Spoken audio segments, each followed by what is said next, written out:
कंठारिनो ये ज्ञानामृतासेवनाभिधानं यस्योपसर्गं विवर्धयतं नमामि बाष्पं नैतादरेण नमामि बाष्पं महसादरेण गुरु अर्हत् गुरु सिद्ध गुरुराचार्य गुरु साक्षात् परम साधु तस्मै श्री गुरुवे नमः तस्मै श्री गुरुवे नमः तस्मै श्री विराट गुरुवे नमः श्रीमन्नम्रामयस्तोत्रं प्राप्ताननं चतुष्ययं नत्वा जिनाधिपं वक्ष्ये शास्त्रसारसमुच्चयं नत्वा श्रीधर्मतीर्थीशं गुरुविमलसन्मति च्यूनि सूत्राणि कुर्वेऽहं शास्त्रसारसमुच्चयं शास्त्रसारसमुच्चयं शास्त्रसारसमुच्चयं। ये बोलिए अनंतानंत सिद्ध परमेश्वरी भगवान की, 2400 तीर्थंकर भगवान की, देवादि देव श्री आदिनाथ भगवान की, देवादि देव श्री पाशनाथ भगवान की, जबली निमिनाथ भगवान की, वासुपूज्य भगवान की, जबली परम पूज्य आचार्य श्री माघ नंदन मुनिराज की, जबली परम पूज्य आचार्य श्री आदि सागर जी आचार्य महावीर कीर्ति आचार्य विमल सागर जी आचार्य सनमति सागर जी महामुनिराज की, जबली परम पूज्य राष्ट्रसंत मम दीक्षा प्रदाता गणाचार्य गुरु 108 विराट सागर जी महामुनिराज की, जबलिए भट्टाचार्य श्री विशुद्ध सागर जी महामुनिराज की, जबलिए 3 कम 9 कण मुनिराजों की, द्वाश चांदमयी जिनवानी माता की, अहिंसामय विश्व धर्म की।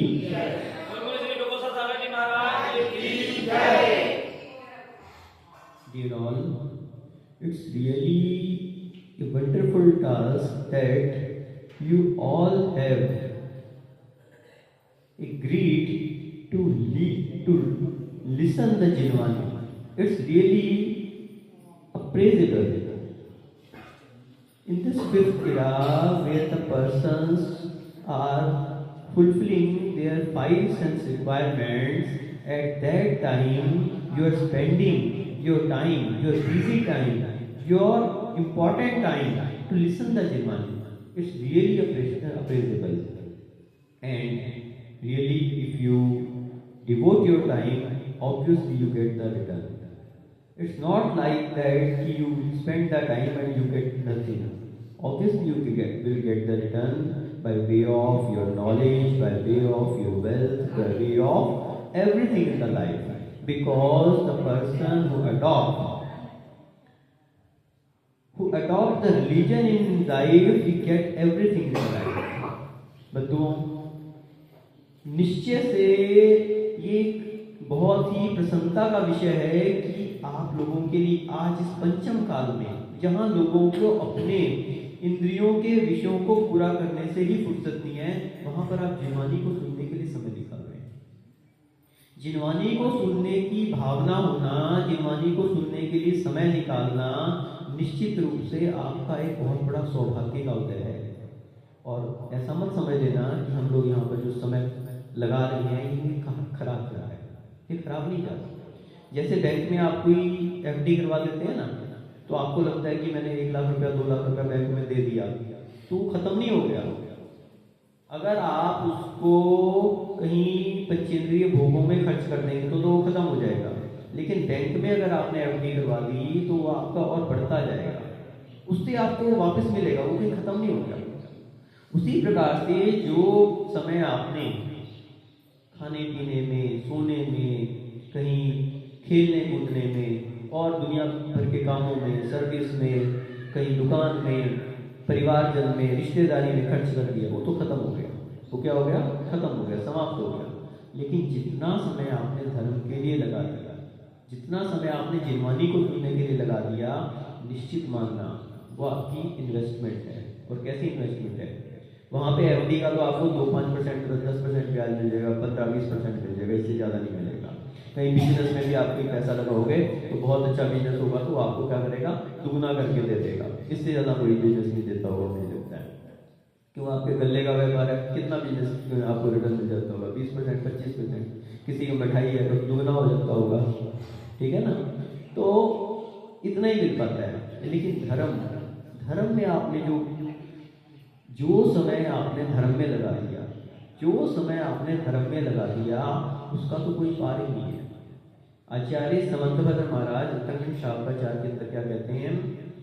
क्षितिगत विवट बीजम पात्रगतम दानमपि बल्पमपि कालम फलती छाया रूपम बहुफल मिष्टम श्रीभृताम। यानी आपने कहीं दान आदि दिया है तो उसका कितना रिटर्न मिलता है? जैसे आपने कोई बरगद का बीज, कितना छोटा सा होता है, बिल्कुल छोटा सा, और उसका पेड़ कितना बड़ा होता है? बहुत बड़ा होता है। तो उतना बड़ा उसका पेड़ हो गया, उसमें कितने सारे फल मिलते हैं, और उसमें फलों के अंदर कितने सारे बीज होते हैं, अब गिनो उनको। और फिर वो बीज जब जमीन में गिरते हैं और फिर उनसे फिर वापस और बरगद के फल पेड़ होते हैं, उनमें फल होते हैं, फिर बीज होते हैं, उनको गिना नहीं जा सकता। तो इसी प्रकार से दान में, पूजा में, स्वाध्याय में जो आपने समय लगा दिया, वो समय आपका खराब नहीं किया, वो समय आपको इतना रिटर्न देगा। क्योंकि जो व्यक्ति धर्म कार्यों में लगा रहता है तो निश्चित रूप से उसके लिए क्या होती है? जीवन में प्रत्येक वस्तु की प्राप्ति हो जाती है, स्वयं प्राप्त हो जाता है। कल्पवृक्ष के सामने तो जाकर मांगना पड़ता है आपको। कल्पवृक्ष होते हैं ना, कहाँ पे? भोग भूमि में होते हैं, स्वर्गों में होते हैं। तो भोग भूमि के जीव कल्पवृक्षों से जाकर अनेक प्रकार की सामग्री का मांगते हैं कि हमारे लिए बर्तन चाहिए, हमारे लिए कपड़ा चाहिए, हमारे लिए मकान चाहिए। 10 प्रकार के कल्पवृक्ष होते हैं। आपने पढ़ा कल्पवृक्ष के विषय में? नहीं पढ़ा? अरे कमाल की बात है।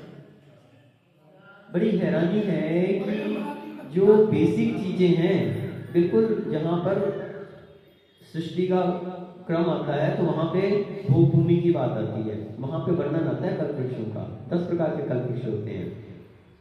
कुछ कल्पवृक्ष क्या होते हैं? भोजन की पूर्ति होते हैं, भोजनांग नाम के कल्पवृक्ष होते हैं। अनेक प्रकार की भोजन की, लड्डू, पेड़ा, पूड़ी, परोठे, जो चाहिए आपको मांग लो, भोजन की सारी चीजें। कुछ पानांग जाति के कल्पवृक्ष होते हैं, पीने की सामग्री, दूध चाहिए आपको, जूस चाहिए, पानी चाहिए, जो भी पीने की सामग्री है, घी है, जो भी पीने की सामग्री है, शरबत है, लस्सी है, सब चीजें देते हैं पीने की सामग्री। कुछ वस्त्रांग, वस्त्र, आपको धोती चाहिए, दुपट्टा चाहिए, साड़ी चाहिए, वो सारे वस्त्र देते हैं। कौन से होते हैं? चौथे गृहांग, घर देते हैं। कैसा घर चाहिए आपको? अनेक प्रकार के महल होते थे पुराने समय में, तो अनेक प्रकार के महल बना के देते थे। कौन देते थे? कल्पवृक्ष। तुर्यांग जाति के बजाने की सामग्री, ढोलक चाहिए आपको, बीना चाहिए, पटह, इस तरह की। उसके बाद और भी इस तरह से 10 प्रकार के कल्पवृक्ष होते हैं जो सारी आवश्यकताओं को पूरा करते हैं। लेकिन क्या करना पड़ता है? मांगना पड़ता है जाकर उनके लिए, याचना करनी पड़ती है। और एक क्या होती है? जाचत सुरतरु देय सुख चिंतत चिंता रहे। तो चिंतामणि रत्न, किसी ने देखा चिंतामणि रत्न? किसी ज्वेलर की दुकान पे मिलता हो? है कोई आपके यहाँ पे ऐसा कोई ज्वेलर जिसके पास चिंतामणि रत्न मिलता हो? या कोई बॉम्बे में या किसी बड़े बड़े ज्वेलर के पास कहीं देखा हो किसी ने आज तक चिंतामणि रत्न? नहीं, किसी ने नहीं देखा। क्यों? क्योंकि ये सामान्य रत्न नहीं है। कैसा है? देवाधिष्ठित रत्न है। देवाधिष्ठित रत्न है, जिसकी देवता जो है उसकी चिंता की पूर्ति, जो भी वो चिंतन करता है उसके सामने जो भी चीज सोचता है उसे प्राप्त हो जाती है। तो चिंतामणि रत्न क्या करता है? आपको भूख लगी है तो आपने सोचा कि हमारे लिए भोजन सामग्री मिल जाए, तो भोजन की थाली ला देगा। आपको कपड़े चाहिए तो कपड़े ला के दे देगा। लेकिन क्या करना पड़ता है? सोचना पड़ता है। लेकिन 12 भावना में पढ़ते हैं, जाचत सुरतरु देय सुख चिंतत चिंता रैन बिन जांचे बिन चिंते धर्म सकल सुख दें। क्या कहा? सकल सुख दें, सभी प्रकार के सुख देता है। अब वहां पे मांगना नहीं पड़ता आपको जाके, ना ही कुछ चिंता करनी पड़ती है। जो धर्म कार्यों में अपना समय निकालता है, पूजन में, प्रक्षाल में, भगवान की अर्चना में, आहार दान में, शास्त्र स्वाध्याय में, व्रत नियम संयम के पालन करने में, सकल सुख दें। क्या कहा? सभी प्रकार के सुख उसको प्राप्त होते हैं।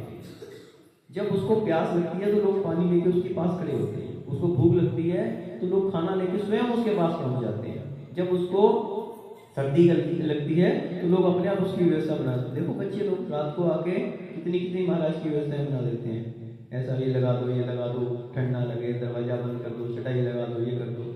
कौन बना रहा है? ये बच्चे लोग तो माध्यम बने हुए हैं। वो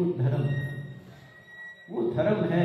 आप लोग चौका लगाते हो, महाराज थोड़ी कहते हैं कि महाराज के लिए चौका लगाओ। ये कैसे लग रहा है? ये उसी धर्म का प्रभाव है जो स्वयं अपना दिनचर्या, अपना समय, अपना उपयोग धर्म में लगाए रखता है। उसको सभी वस्तुओं की अपने आप से पूर्ति हो जाती है। कहना नहीं पड़ता पानी की व्यवस्था करो या भोजन की व्यवस्था करो या ठंडी की बहुत है उसकी व्यवस्था करो। संकेत देना पड़ता है कई बार, श्रावकों को वो बात अलग है, वो एक अलग बात है, लेकिन तत्पर रहते हैं श्रावक, तत्पर रहते हैं अपने आप से, सेवा में तत्पर रहते हैं। तो ये क्या है? ये धर्म का प्रभाव है। और बहुत खुशी की बात है कि आपके बाजना में आप लोगों ने एक महीने की वाचना के लिए प्रार्थना कर दी। बहुत बड़ी बात है कि हम लोग एक महीना निकालेंगे, महाराज वाचना करें, हमें धर्म के 2 अक्षर सुनने को मिले। आपके भावों का होना। अभी 64 दिन का आप ध्यान करके हटे और उसके बाद भी थके नहीं, उसके बाद भी आप प्रार्थना कर रहे हैं कि 1 महीना वाचना होनी चाहिए। निश्चित रूप से जिसके अंदर ये धर्म की भावनाएं रहती हैं उसको सभी सुखों की, धर्म सकल सुख दें, अपने आप से प्राप्ति होती है। तो बंधुओं, अपनी वाचना की आपकी जो प्रार्थना हुई थी, कल अपना मंगलाचरण हो ही गया है शास्त्र सार समुच्चय के ऊपर। कौन सा ग्रंथ है? शास्त्र सार समुच्चय। तो जैसा इसका नाम ही अपने आप में क्या कह रहा है? शास्त्र सार समुच्चय। तो जो सभी शास्त्रों का सार है उसे क्या किया इसने? उसको समुच्चय यानी कि एक जगह लाके रख दिया, तो वो क्या कहलाया? शास्त्र सार समुच्चय।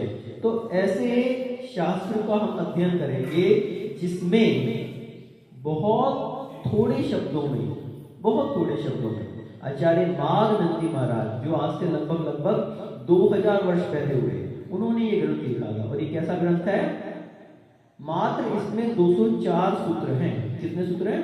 204 सूत्र। जैसे आप तत्वार सूत्र पढ़ते हैं ना, तो तत्वार सूत्र में कितने सूत्र हैं? 357 सूत्र हैं। तो 357 सूत्रों में आपने देखा होगा तत्वार सूत्र में क्या किया हुआ है? पूरी जिनवानी के चारों अनुयोगों का रहस्य भर दिया।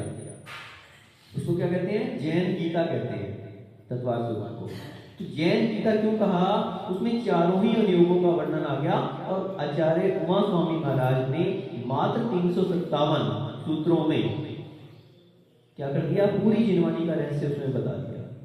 तो उसी प्रकार से ये भी क्या है? शास्त्र सार समुच्चय। मात्र 204 सूत्रों में आचार्य माघनंदी महाराज ने क्या किया? पूरी जिनवानी का रहस्य इसके लिए बताया कि अगर आपको प्रथमान योग, कर्णान योग, चरणान योग और द्रव्यान योग, इन सभी की एक साथ नॉलेज लेनी हो, बहुत शॉर्ट में लेनी हो, तो आप इस ग्रंथ का अध्ययन करें, बहुत शॉर्ट में। और ये क्या है? संग्रह ग्रंथ है। संग्रह ग्रंथ का अर्थ क्या होता है?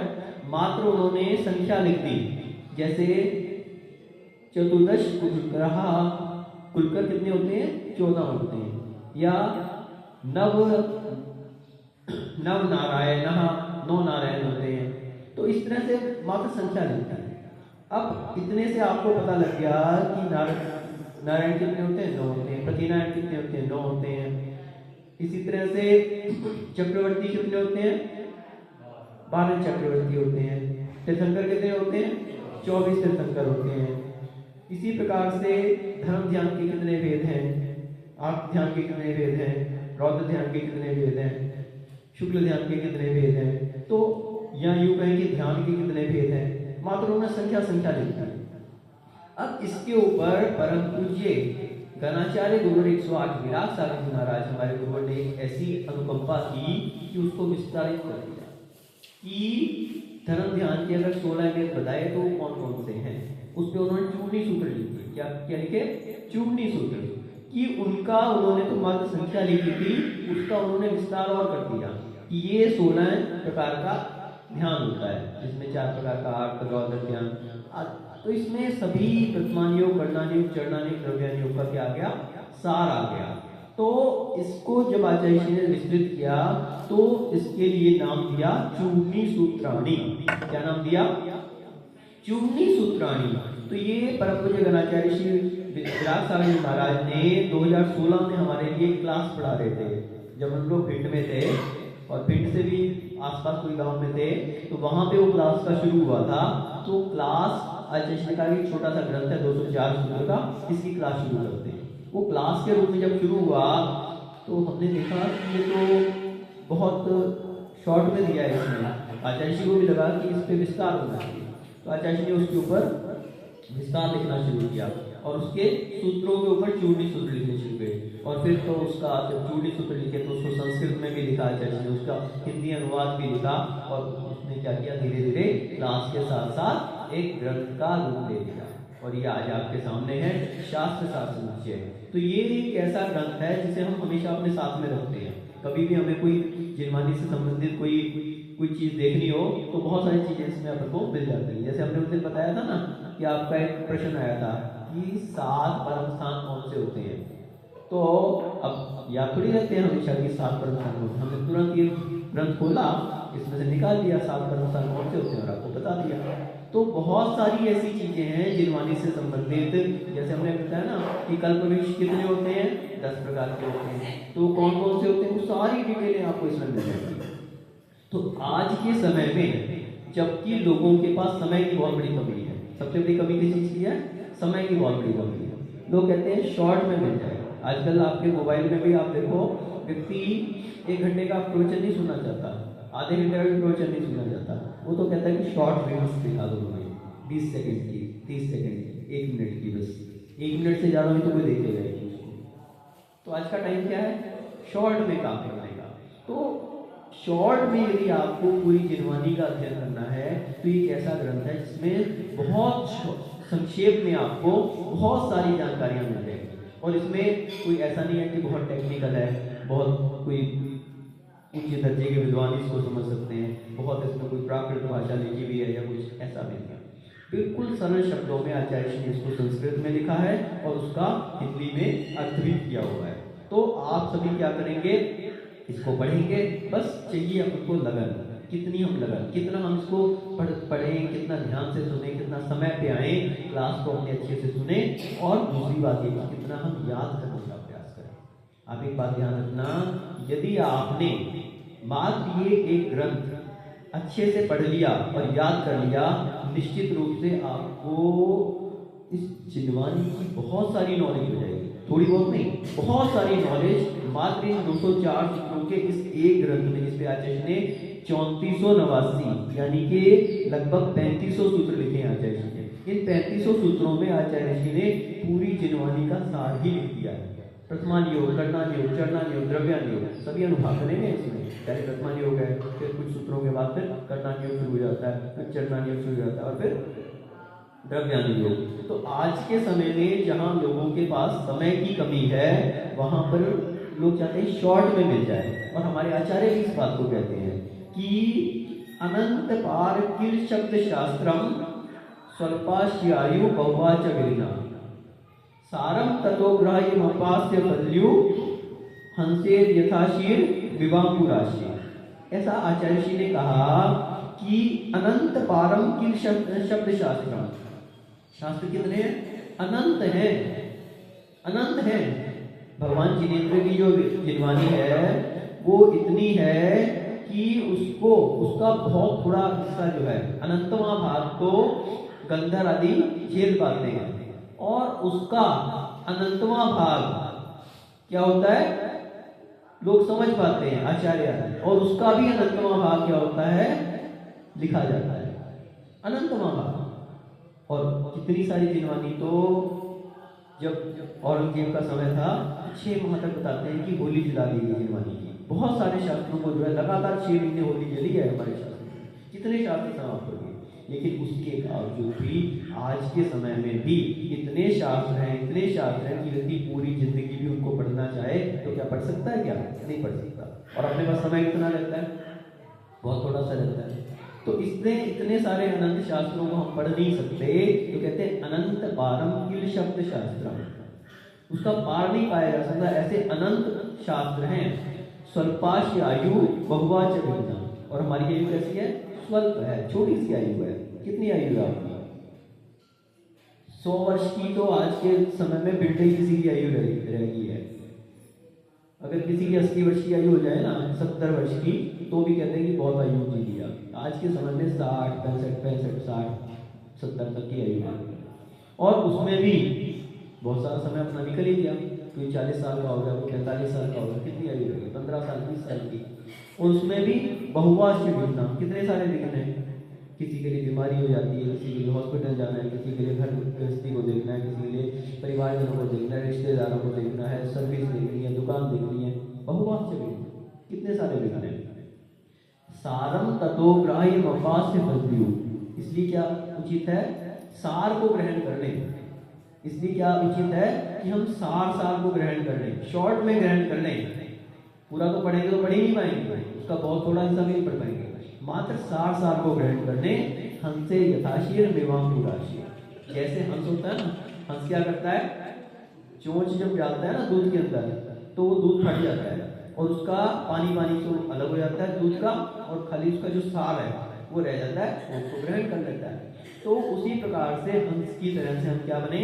हंस बन के सार को ग्रहण कर लें। और एक शास्त्र सार समुच्चय नाम का ग्रंथ हमारे सामने आ गया, और इसकी आपकी वाचना के भाव हो गए। निश्चित रूप से क्या है? ये प्रशंसनीय बात है। तो बंधुओं, शास्त्र सार समुच्चय अपन को वाचना हमारी प्रारंभ हो चुकी है। कल मंगलाचरण हो चुका था, तो आज फिर हम एक बार मंगलाचरण पढ़ेंगे और इसको आगे समझने का प्रयास करेंगे। सब लोग हाथ जोड़ लेंगे। श्रीमन्नामस्तोत्रमं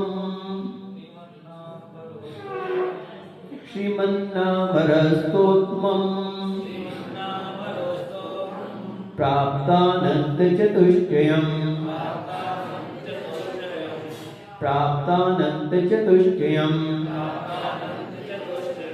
नत्वा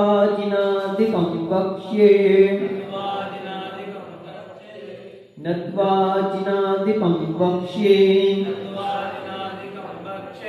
शास्त्रसार समुच्चयम्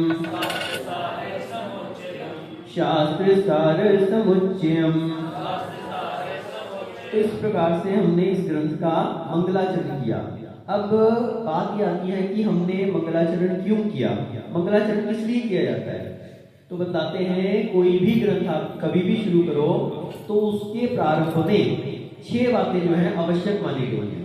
6 बातें क्या मानी गई हैं? आवश्यक मानी गई हैं। तो उसमें पहली बात जो है, पहला क्या है?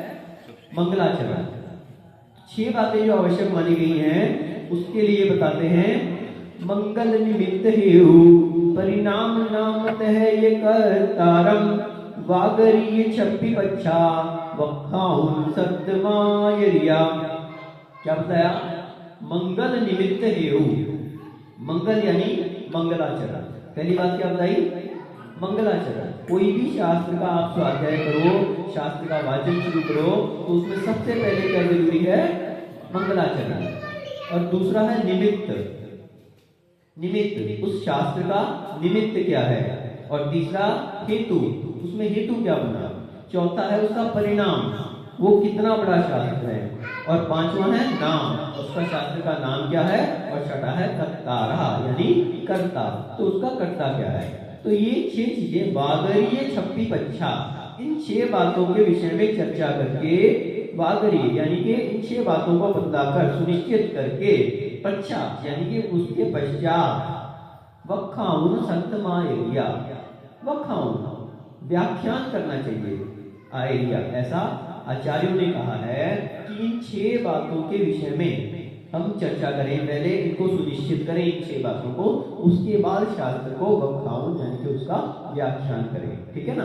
तो इसमें सबसे पहले हमने कहा मंगलाचरण की बात। तो मंगलाचरण जो है हमने किया इसका इसलिए, तो मंगलाचरण के विषय में बताते हैं कि मंगलाचरण क्यों किया जाता है।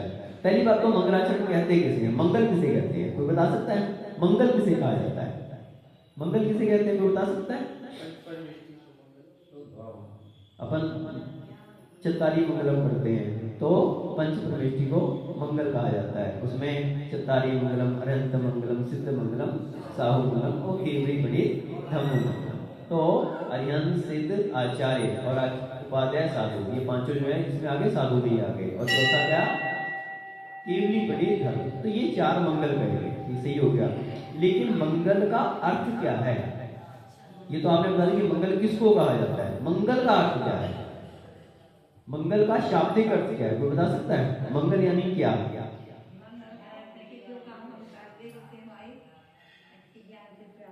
जो काम हम करते हैं वैसी ज्ञान की प्राप्ति है। नहीं, ये तो हेतु हो गया उसका, वो तो शास्त्र का। मंगल का क्या अर्थ है, चलो हम बतलाए करें। तो बताते हैं मंगम यानी सुखम, मंगम सुखम तल्लाति इति मंगलम, मंगम सुखम तल्लाति इति मंगलम। यानी मंगम यानी कि सुख को, मंग का क्या अर्थ है, सुख, तल्लाति, अब तल्लाति का अर्थ है तत्लाति। जब संस्कृत में हम देखते हैं तत्, तो जो त था उसके आगे ल आने से त वो ल हो गया, तो वो तत्लाति जो है क्या हो गया, तल्लाति। तो तत् यानी कि उसको, लाति यानी कि लाता है, वो क्या है, इति मंगलम, वो क्या है, मंगल है। सुख को जो लाता है, जो सुख को लाने वाला है, वो क्या है, मंगल है। तो मंगल सुखम तल्लाति इति मंगलम। और दूसरा अर्थ दिया मम, मम यानी मेरे, पापम गाल्यति इति मंगलम, मम पापम गाल्यति इति मंगलम। एक में तो क्या किया, मंग और ल, ऐसा दो संधि विच्छेद करिए, मंग यानी कि सुख और ल से लाती, यानी कि जो सुख को लाता है। और दूसरा क्या किया, म को अलग कर दिया और गल को अलग कर दिया। एक में मंग को अलग किया था और ल को अलग किया था, और यहाँ पे म को अलग किया और गल को अलग किया। तो गल यानी गाल्यति, मम पापम गाल्यति इति मंगलम, यानी मेरे पापों को जो गलाता है वो क्या है, मंगल है। मम पापम गाल्यति इति मंगलम, तो जो पापों को गलाए वो क्या कहलाता है, मंगल कहलाता है। तो इस प्रकार से मंगल के 2 अर्थ कहे, एक तो जो सुख को लाता है वो क्या कहलाता है, मंगल कहलाता है, और दूसरा क्या है, जो पापों को गलाता है वो क्या कहलाता है, मंगल कहलाता है। तो इस प्रकार से हमने मंगलाचरण का अर्थ देखा। अब मंगलाचरण क्यों किया जाता है उसके विषय में हम कल और जानने का प्रयास करेंगे। आज आपका समय हो गया है, तो इसी प्रकार से हम लोग का कहना है कि हम लोग अपनी इस क्लास को बिल्कुल एक आदरणीय क्लास बनाएं, बहुत अच्छे से हमारी वाचना चले और इसमें हम जो है समय से उपस्थित हो।